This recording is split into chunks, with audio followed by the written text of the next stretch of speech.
Alright, good afternoon mga kamigs. Welcome back to our YouTube channel, Migs Vlogs. For today's video mga kamigs ay sobrang napakainit sa hapong ito. Mga alas 2 na po or alas 3 ng hapon mga kamigs. Napakainit talaga ng hapong ito mga kamigs. While ang inyong kamigs ay nagpapahinga dito sa isang outpost, dahil sa sobrang init ay may nidiscover po ang inyong kamigs. May nadidiscover po siya na maaari pa lang ang iisang insekto ay makagawa ng shape mga kamigs, dahil sa kanyang kagat. At hindi ko alam kung anong klaseng insekto yon mga kamigs, no? Pero sa palagay ko mga kamigs, when I was thinking, ang insektong ito ay tinatawag sa mga ng bakukang, katong may sungay. Siguradong siya yung may kagagawa nito mga kamigs.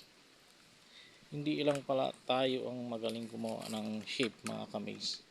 So ipapakita ko sa inyo ngayon yung kanyang gawang shape mga kamigs. Para po siyang mga kamigs, abaniko, di ba? Parang pamaypay mga kamigs. Talagang na-create talaga siya mga kamigs. Purmang-purma talaga. Yan, ipapakita ko na sa inyo mga kamigs. So, yan mga kamigs. Nakita niyo yan mga kamigs. Diba? Talagang shape na shape dahil sa kagat ng isang insekto. Bakukang yata mga kamigs. Kita niyo mga kamigs. Oh. Purmang-purma talaga mga kamigs. Oh. Oh, diba? Oh, yan. Oh, diba? Para siyang abaniko mga kamigs. Bilog na bilog. Siguro nung ganito pa lang siya mga kamigs, hindi pa bumuka, yung talbos pa lang siya ganito. Actually hindi pa siya bumuka. Siguro mga kamigs, kinagat na dito ng insekto.